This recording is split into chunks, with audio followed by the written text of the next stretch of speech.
গরু হারিয়ে এপিবি আনন্দ আবোল তাবোল বকছে, গরু হারিয়ে ভারতীয় মিডিয়া আবোল তাবোল বকছে বাংলাদেশ বিষয়ে। গরু শুধু এবিপি আনন্দ বা ভারতীয় মিডিয়ারই হারায়নি, আপা পলাতক এতিমদেরও গরু হারিয়েছে। এই আপা পলাতক এতিমরা গরু হারিয়ে অবলম্বন হিসেবে খুঁজে পেয়েছে জয় বাংলা স্লোগান। তারা মনে করছে যে জয় বাংলা স্লোগান তারা হারিয়ে ফেলেছে, তারা মনে করছে যে জয় বাংলা স্লোগান আর কোথাও নাই। এখন তাদের কি হবে? তারা তাদের অপকর্ম আড়াল করার জন্য, চাপা দেওয়ার জন্য জয় বাংলা স্লোগানটিকে সামনে আনার চেষ্টা করা হচ্ছে। কিভাবে সামনে আনার চেষ্টা করছে? ওই যে গরু হারানোদের মতো, যে জয় বাংলা স্লোগান নিষিদ্ধ করা হচ্ছে, আর জয় বাংলা স্লোগান দেয়া যাবে না। আসলে বিষয়টা কি? তাই ঘটনাটা কি ঘটেছে জয় বাংলা স্লোগান নিয়ে? জয় বাংলা স্লোগান জাতীয় স্লোগান, এটা সরকার ঘোষণা করেছিল, ফ্যাসিস্ট হাসিনার সরকার, পলাতক সরকার। 2022 সালের মার্চ মাসের গেজেট হয়েছিল। 2022 সালের মার্চ মাসে গেজেট হওয়ার, অর্থাৎ জয় বাংলা জাতীয় স্লোগান ঘোষণার আগেও জয় বাংলা স্লোগান ছিল, এখনো জয় বাংলা স্লোগান আছে, তারপরেও ছিল জয় বাংলা স্লোগান, এখনো আছে জয় বাংলা স্লোগান। তাহলে সমস্যাটা হলো কোন জায়গাতে? দুঃখিত, সমস্যাটা হলো 2022 সালে গেজেট করে জাতীয় স্লোগান জয় বাংলা করে যেটা করেছিল, মানে জোর করে জুলুম করে মানুষের উপরে চাপিয়ে দিয়েছিল যে যে কোনো রাষ্ট্রীয় অনুষ্ঠান, স্কুল কলেজের অনুষ্ঠান, অ্যাসেম্বলি, যে কোনো কিছুতে জয় বাংলা বলতে হবে। অর্থাৎ মানুষের উপরে জোর করে জয় বাংলা স্লোগানটা চাপানো হয়েছিল। এখন কি হলো? এখন এই জয় বাংলা স্লোগানটি চাপানোর জায়গায় আর থাকলো না। আপনি জয় বাংলা স্লোগান বলতে চান না, দরকার নেই, বলবেন না। আপনি জয় বাংলা স্লোগান বলতে চান, আপনি বলবেন। আপনাকে যেমন বলতে বাধ্য করা হচ্ছে না, আপনাকে না বললেও আপনাকে বাধ্য করা হবে না যে আপনাকে বলতেই হবে। সমস্যাটা হয়েছে এই জায়গাটাতে।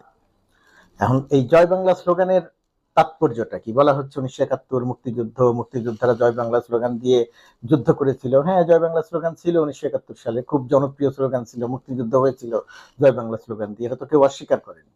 তাহলে সমস্যাটা হলো কোথায়? সমস্যাটা হলো জয় বাংলা স্লোগানটা নিয়ে আওয়ামী লীগ যে এই গত 1.5 দশকে যে দুঃশাসন চালালো, জুলুম চালালো, নিপীড়ন চালালো, নির্যাতন চালালো, এই নিপীড়ন নির্যাতনে জয় বাংলা স্লোগানটির সর্বনাশ করে দিয়েছে আওয়ামী লীগ। কিভাবে? সংক্ষেপে বলবো, বিস্তারিত বলবো না। ধরেন স্কুলের শিক্ষার্থীরা আন্দোলন করে রাস্তায় নামলো, তারা নিরাপদ সড়ক চায়। ছাত্রলীগ যুবলীগ কি করলো? ছাত্রলীগ যুবলীগ হাতে লাঠি, হকি স্টিক, মাথায় হেলমেট, এই আর মুখে জয় বাংলা স্লোগান স্কুলের শিক্ষার্থীদের পেটালো।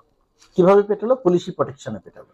পুলিশ চারপাশ দিয়ে দাঁড়িয়ে থাকলো, ছাত্রলীগ গিয়ে স্কুলের শিক্ষার্থীদের পেটালো। ঢাকা বিশ্ববিদ্যালয় সহ পাবলিক বিশ্ববিদ্যালয়, বাম ছাত্র সংগঠন সহ অন্য ছাত্র সংগঠনগুলো ছাত্রদের ন্যায্য দাবিতে আন্দোলন করেছে। ছাত্রলীগ হেলমেট পরে লাঠি হাতে জয় বাংলা স্লোগান দিয়ে তাদেরকে পিটিয়েছে। ছাত্রীদের যৌন নিপীড়ন করেছে জয় বাংলা স্লোগান দিয়ে। এটা অহরহ ঘটেছে, সারা বাংলাদেশে ঘটেছে। জয় বাংলা স্লোগানের সর্বনাশটা কিভাবে হচ্ছে? আর আরেকদিকে কি হয়েছে যে স্কুলের ছেলেমেয়েরা, ছোট ছোট ছেলেমেয়েরা অ্যাসেম্বলিতে যাবে, শপথ নেবে, তাদের সবাইকে জয় বাংলা বলতে বাধ্য করা হয়েছে। এই যে কোনো জিনিস যদি বাধ্য করা হয়, স্বাভাবিকভাবেই তার বিরুদ্ধে একটা প্রতিক্রিয়া হয়। মানুষ এটা বলতে চায়নি, এর বিরুদ্ধে একটা তীব্র ক্ষোভ তৈরি হয়েছে মানুষের মনে, কেন আমাকে জোর বাংলা বলতে হবে? অর্থাৎ জয় বাংলার মূল ক্ষতিটা আওয়ামী লীগ করেছে। আর সবচেয়ে বড় ক্ষতিটা কোন জায়গাতে হয়েছে জয় বাংলা স্লোগানের? সবচেয়ে বড় ক্ষতিটা হয়েছে এবার এই জুলাই আগস্ট আন্দোলনে। কিভাবে হয়েছে? এই জুলাই আগস্ট আন্দোলনে প্রথমে পুলিশ, র্যাব, বিজিবিকে দিয়ে গুলি করিয়েছে শেখ হাসিনা, মানুষ হত্যা করিয়েছে। এই পুলিশ, র্যাব, বিজিবিকে দিয়ে গুলি করে মানুষ হত্যা করিয়ে শেখ হাসিনা যখন কুল কিনারা করতে পারেনি, শেখ হাসিনা তখন যেটা করেছে, ছাত্রলীগ, যুবলীগ, আওয়ামী লীগ তাদের হাতে অস্ত্র তুলে দিয়েছে। এগুলো ছবি আছে, তারা গুলি করে মানুষ হত্যা করেছে, আর মুখে বলেছে জয় বাংলা। ছাত্রলীগ যে হকি স্টিক দিয়ে শিক্ষার্থীদের পিটিয়েছে, নারী শিক্ষার্থীদের পিটিয়েছে, বৃদ্ধদের পিটিয়েছে, যুবকদের পিটিয়েছে, শিক্ষকদের পিটিয়েছে, ওই যে লাঠি জয় বাংলা স্লোগান দিয়েছে, মানুষ মনে করেছে, মানুষের হৃদয়ে গেঁথে গেছে, ওই প্রতিটি লাঠির বাড়িকে তারা মনে হচ্ছে জয় বাংলার বাড়ি।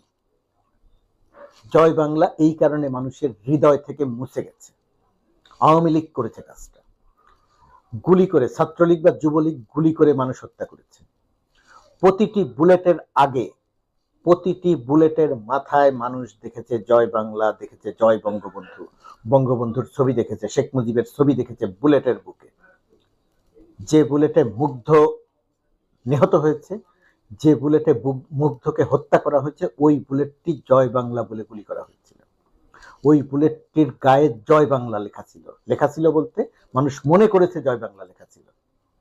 বুলেটের মাথায় শেখ মুজিবের ছবি ছিল, মানুষ এই ছবি দেখেছে। এই যে জয় বাংলার অপব্যবহার এবং জয় বাংলা বলে যে অপকর্ম করা হয়েছে জুলাই আগস্টে, এই কারণে মানুষের হৃদয় থেকে জয় বাংলা স্লোগানটি একেবারে মানে মুছে যাওয়ার মতো জায়গায় চলে গেছে এবং বীতশ্রদ্ধ হয়ে গেছে। আজকে যারা জয় বাংলা স্লোগান, মুক্তিযুদ্ধের স্লোগান, আমি জয় বাংলা বলবো, আপনাকে বলতে না করে নেই। ওই যে জয় বাংলা বলে যখন মানুষকে গুলি করা হয়েছে, আপনারা তখন কোনো কথা বলেন নাই। জয় বাংলা বলে যখন ব্যাংক লুট করা হয়েছে, কখন কথা বলেন নাই। জয় বাংলা বলে যখন হাজার হাজার কোটি টাকা পাচার করা হয়েছে, তখন আপনারা কথা বলেন নাই। জয় বাংলা বলে যখন বাংলাদেশ ব্যাংক খালি করা হয়েছে, তখন আপনারা কথা বলেন। বেসিক ব্যাংক খালি করা হয়েছে, তখন কথা বলেন নাই। জয় বাংলা বলে যে শিক্ষকদের পেটানো হয়েছে, তখন কথা বলেন নাই। জয় বাংলা বলে যে সাইদকে হত্যা করা হয়েছে, তখন কোনো কথা বলেন নাই। জয় বাংলা বলে যে ১,৫০০-এর বেশি মানুষ হত্যা করা হয়েছে, তখন আপনারা কথা বলেন নাই। এখন আপনারা বলছেন না জয় বাংলা স্লোগান কেন জাতীয় স্লোগান থাকবে না। জয় বাংলা স্লোগান জাতীয় স্লোগান কেন থাকবে? ২০২২ সালের আগে পর্যন্ত কি জয় বাংলা স্লোগান ছিল না, জাতীয় স্লোগান ছিল না? তাতে কি হয়েছে? জয় বাংলার ক্ষতিটা আপনারা করেছেন, জাতীয় স্লোগানও করেছেন, আপনারা ক্ষতি করেছেন, জাতীয় স্লোগান করেও ক্ষতি করেছেন। মানুষকে জোর করবেন কেন, বাধ্য করবেন কেন? ১৯৭১ সালে কোনো মুক্তিযোদ্ধা জয় বাংলা স্লোগান বলতে কাউকে বাধ্য করেছিল? কোনো মুক্তিযোদ্ধাকে বাধ্য করা হয়েছিল জয় বাংলা স্লোগান বলতে? করা হয়নি, তারা বলেছে। এখন বাধ্য করা হয় কেন? বাধ্য করা হয় কারণ জয় বাংলা স্লোগান ব্যবহার করে, জয় বঙ্গবন্ধু স্লোগান ব্যবহার করে যত রকমের মানে মানুষ, ছাত্রলীগের ধর্ষণ থেকে শুরু করে আওয়ামী লীগের টাকা পাচার, ব্যাংক লুট, জালিয়াতি, রেন্টাল, কুইক রেন্টাল ইত্যাদি ইত্যাদি ইত্যাদি কাজ, সকল কিছুকে জায়েজ করা হয়েছে, সকল কিছুকে বৈধতা দেওয়ার চেষ্টা করা হয়েছে শেখ মুজিবের ছবি ব্যবহার করে, জয় বঙ্গবন্ধু স্লোগান দিয়ে, জয় বাংলা স্লোগান দিয়ে। এখনো জয় বাংলা আছে, আপনার বলতে ইচ্ছা করবে বলবেন, মানুষের ইচ্ছা করবে না মানুষ বলবে না। জয় বাংলা তো হারায় নাই, তা আপনারা গরু হারানোর মতো করে জয় বাংলাকে খুঁজছেন কোথায়? আমি জয় বাংলা বলবো তো না করলো কে আপনাকে জয় বাংলা বলতে? বলেন জয় বাংলা। জয় বাংলা বলেই তো আপনারা পালিয়েছেন সবাই। শেখ হাসিনা পালিয়েছে জয় বাংলা বলে, ৩০০ এমপি পালিয়েছে জয় বাংলা বলে, আওয়ামী লীগের হাজার হাজার নেতাকর্মী পালিয়েছে জয় বাংলা বলে, সবাই হাজার হাজার কোটি টাকার সম্পদ গড়ে তুলেছে দেশের বাইরে। ওই যে মানিকের মতো বাটপার আইনজীবী না তো বিচারপতি, বিচারক, সেও তো জয় বাংলা বলে ৬০-৭০ লাখ টাকা নিয়ে ব্রিটিশ পাসপোর্টধারী সীমান্ত অতিক্রম করছিল। সুতরাং জয় বাংলা স্লোগান ওই ভারতীয় মিডিয়ার মতো গরু হারানো আচরণ আপনারাও করছেন। আপা হারিয়ে আপনারা এতিম হয়ে গেছেন, সেই এতিম হয়ে আপনারা এখন এই জয় বাংলা স্লোগান হারালো, জয় বাংলা স্লোগান চলে গেল, জয় বাংলা স্লোগান নিষিদ্ধ করা হলো, কিছুই করা হয়নি। ভারতীয় মিডিয়ার মতো গরু হারানো মানসিকতা নিয়ে গুজব ছড়ানো, বিভ্রান্তি ছড়ানো, প্রোপাগান্ডা চালানো, এটার স্থান বাংলাদেশে নাই। বাংলাদেশে আপনাদের স্থান নির্ধারিত হয়ে গেছে, আপনারা অতীত, আপনারা অপ্রাসঙ্গিক।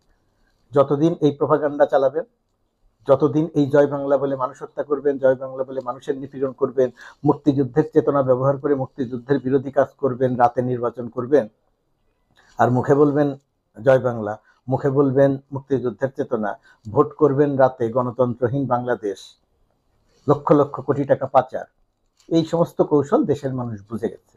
সুতরাং জয় বাংলা কোথাও যায় নাই, জয় বাংলা কোথাও হারায় নাই। জয় বাংলা যাতে মানুষের হৃদয়ে না থাকে সেই অপকর্ম আপনারা করেছেন। মানুষের হৃদয়ে এখন জয় বাংলা নাই, সেই কারণে আপনারা আইন করে জয় বাংলা চাপানোর চেষ্টা করেছেন। এখন সেই আইনটি বাতিল করে দেওয়া হচ্ছে।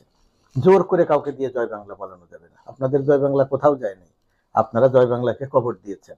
সেই কবর থেকে যদি উঠাতে হয় জয় বাংলাকে, কবর থেকে যদি জয় বাংলাকে জীবিত করতে হয়, তাহলে আপনাদের পরিবর্তন হতে হবে, মানুষের কাছে ক্ষমা চাইতে হবে, মাপ চাইতে হবে, আপনাদের বিচার হবে, সেই বিচার মানতে হবে। এই অপরাধী, পাপী, পলাতক, মানুষ হত্যাকারী, গণহত্যাকারী নেতৃত্বকে বাদ দিতে হবে। তাহলে আবার জয় বাংলা নিয়ে মানুষের সামনে আসেন, মানুষ হয়তো সাড়া দিতে পারে। কিন্তু এইভাবে জয় বাংলা গেল কোথায়? ওই গরু হারানো খোঁজার কোনো লাভ হবে না। মানুষের হৃদয়ে আপনাদের কোনো স্থান নেই, জয় বাংলার কোনো স্থান নেই। আপনারা অপকর্ম করে জয় বাংলার কবর রচনা করেছেন।